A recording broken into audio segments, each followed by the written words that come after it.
All right, we're back for the big build. That's right. Everything we've been working towards, we're going to finally be able to do today. So let's talk about some of the changes that we've made in the area. I've made this smelting setup right here. So we've got 4 blast furnaces being powered by our lava. I was killing some phantoms just a second ago. I've been breeding up frogs. We were kind of growing some around here. I was getting some tadpoles and taking them. Those are over in our frog farm, which we're going to see here pretty soon. This is kind of a backup frog right now.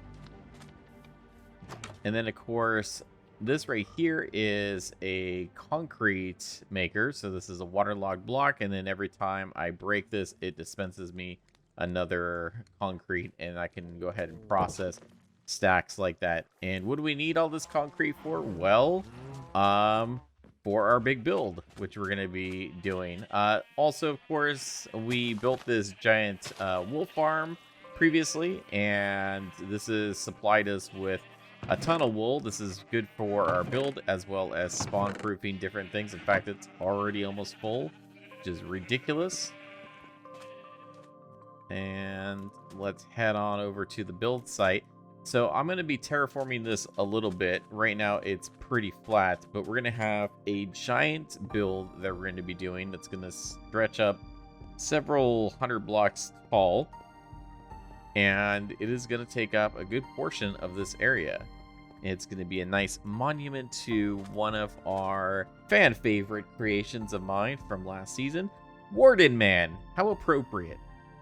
So we're going to have a giant Wardenman standing right here from season 2 of Channel 64, and to accomplish that we have all of our resources right here that I've been gathering. So a ton of Sculk blocks as expected. We have lots of concrete thanks to that concrete maker that we've made here. So lots of black and brown, more black and brown, more brown. This is some extra sand and gravel that I gathered. Kind of miscounted there. And then, of course, a lot of other blocks, some wool and various oxidized copper, the prismarine that we actually got from the local ocean monument over there, which that was fun. Surprisingly, there weren't any Elder Guardians there. I think someone had gotten to them before me to get the eyes of the Elder Guardians for the Ender Mastered mod. But you know, at least we got our prismarine out of that. And then, of course, more random blocks. Mainly, this is going to be for lighting up the structure as well. One of the hardest things to get, though, of course, was frog lights. And we needed that, well, from a frog light farm. So I had to construct one of those. And, of course, as you can imagine, breeding and transferring frogs, or transporting frogs in a world filled with Sculk and Wardens, not the easiest thing to do. So if I search around here, we should be able to see it. Ah, yes. There it is. Let's hop on over with a rocket. So this is my Froglight farm that I built. Just a little small quick thing. I don't know what this is. I mean, it looks like that's another Magma Cube farm. Hopefully not within our spawn sphere of this thing. I think it's outside, but not really sure why we need this since we have this, but whatever. Anyways, so this is a Froglight and Magma Cream farm. And once again, you know, like I've built many Froglight farms in the past, I really wanted to just limit it down to a quarter of the killing area for Froglights because frogs produce Froglights at an incredibly fast rate, and nobody is ever going to need that many Froglights. So basically, you AFK up there, and then you can climb up there from the bottom here using our scaffolding. And I've already rated this a little bit. I AFK'd overnight once, and it looks like people have come in here as well and helped themselves to things, which is great because this is a community farm. So they can AFK and use whatever they want from that. And we still have already too many Froglights. And so good. Hopefully they're using this magma cream to make some magma blocks for some gold farms or something like that in the future. I have no idea what the plans are for that, but at least I wanted to build this for the community and have that, you know, as a way to get some hard to get resources, like especially these magma blocks. I actually had to farm a lot of this for the magma blocks I needed from just the submerged water caves, and I got mine that way. But that is not ideal. That took a long time. But at least we have all this available. And I made sure, because we are in, a world filled with deep dark and the Wardens, this is a safe space above the ground from the Warden blast, so we're not going to worry about replacing our frogs if they get hit with sonic shrieks. So it's basically going to keep you safe. Plus, this is all made out of wool, so hopefully that will prevent the Wardens from aggroing up there. But even if they did, they can't get you because it's too far away. And so it's basically a safe way to escape the Warden if you're on the roof. And there are still some shriekers within distance of the roof. Over here, I spawn-proofed an area, and I think over there was another one as well. And as well, I've also taken out a lot of these basalt columns formations that are above the roof, and we managed to clear out an area so that the only thing that's going to be spawning when you're up at the AFK platform is this platform right here. So it should be as efficient as we can get it, as a farm that's as small as possible. And that's really the goal. It's not to be like the super efficient farm and just produce a ton of things. It's just to get us by, to get us what we need to ooh, what's that? Get us what we need. Oh, that must be a hoglin farm. To get our frog lights, which we only really needed some of the verdant ones. That's a nice hoglin farm. Pretty cool. So we are getting a little bit more farms on the roof of the Nether, and that's pretty cool. This roof of the Nether is not spawn proofed in the least. Getting lots of hoglins just spawning naturally up here on top of all these blocks that people left behind. Okay, so I think that is it. So I'm going to go ahead and hop into the time lapse of this series, and we're gonna build a really big thing.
All right, that's it.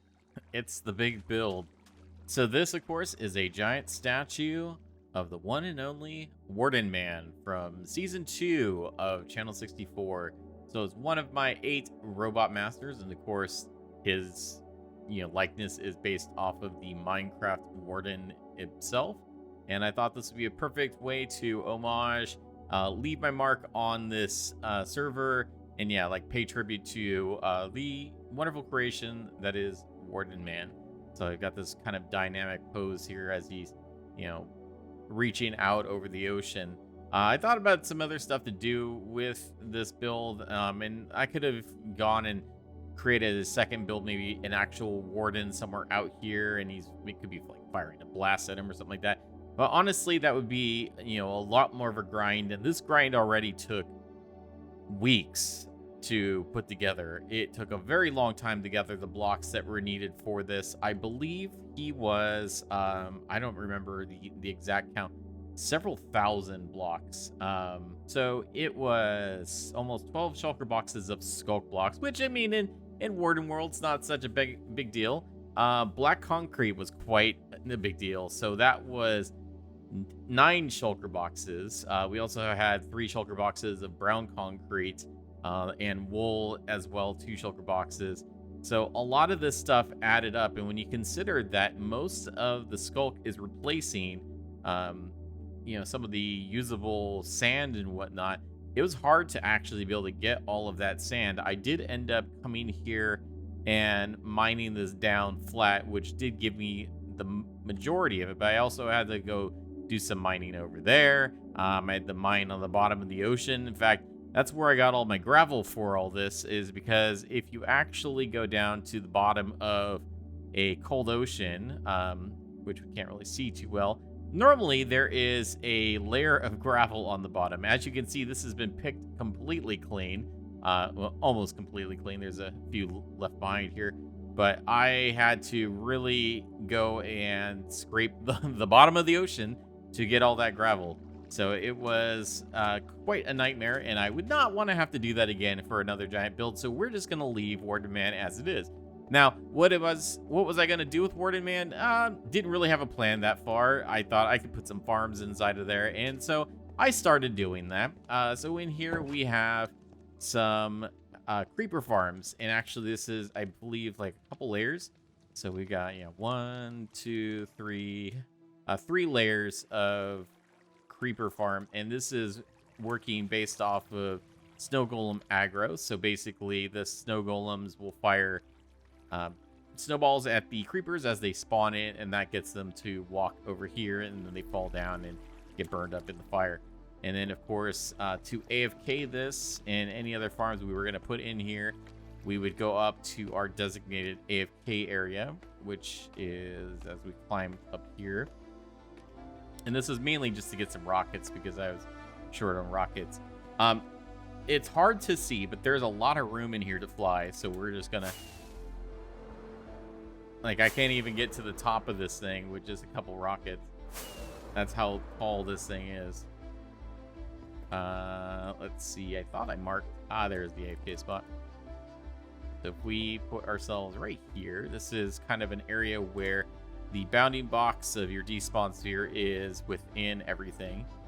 Let's see if we can kind of hover around here just to give you an idea of the scale. It is enormous and completely spawn proof because I used all of this glow lichen to keep the light levels up. So let's head on down here. See if we, oh yeah, there we go. We can see some of the snowball action happening here. And the creepers are coming. And then they fall down and then they die. So not bad. It's a pretty effective farm, considering it's gotten me quite a bit of gunpowder. In fact, actually, if we head on down here carefully, since we can't see the floor, since it's all black concrete.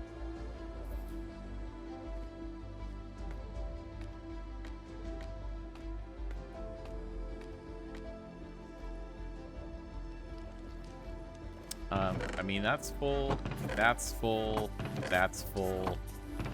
That's not full. I think I did empty out some of this, but I mean, you can see it's pretty full. It's a pretty full farm already. So we got 3 double chests of gunpowder. I think that's more than I would ever use, ever. So, yeah.